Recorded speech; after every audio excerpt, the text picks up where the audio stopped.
नमस्कार मित्रांनो, मी धनश्री पुन्हा एकदा आपले स्वागत करते।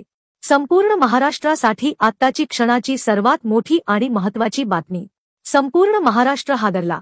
महाराष्ट्राची झोप उडवणारी बातमी। 11 जुलै शुक्रवार काही मिनिटांपूर्वीची ही बातमी आहे मित्रांनो। तर या संदर्भात सविस्तर माहिती या व्हिडिओत जाणून घेऊया। राज्यात गेल्या काही दिवसांपासून अपघातांच्या घटनांमध्ये मोठ्या प्रमाणात वाढ झाली असून या अपघातांमध्ये मृत्यूचे प्रमाणही वाढले आहे। नुकताच बारामती पाटस पालखी महामार्गावरती एक भीषण अपघात घडला आहे। मिळालेल्या माहितीनुसार गुरुवारी रात्री 10:30 वाजण्याच्या सुमारास बारामती पाटस मार्गावरील शिरसुखुळ येथे कार आणि दुचाकीमध्ये जोरदार धडक झाली। या धडकेत कार चालक व दुचाकीस्वाराचा जागीच मृत्यू झाला।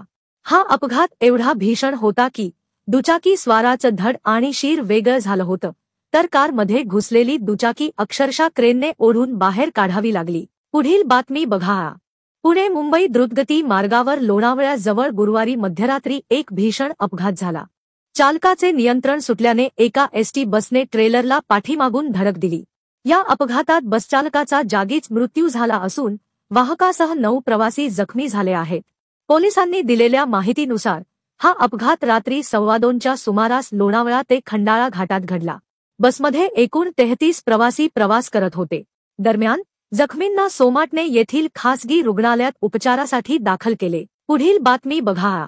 नाशिक मुंबई महामार्गावर भीषण अपघात झाल्याची घटना घडली आहे। एका इको कारला सिमेंट कंटेनर चालकाने जोरदार धडक देत फरफटत नेल्याने हा भीषण अपघात झाला आहे। गुरुपौर्णिमेनिमित्त मठात जाऊन पुन्हा परतीच्या प्रवासाला निघालेले असताना हा अपघात झाल्याची माहिती मिळत आहे। या अपघातात 4 जणांचा मृत्यू झाला असून नाशिक मुंबई महामार्गाच्या मुंढेगाव फाट्याजवळ हा अपघात झाला। अपघात झाल्यानंतर घटनास्थळी घोटी पोलीस, महामार्ग पोलीस दाखल झाले।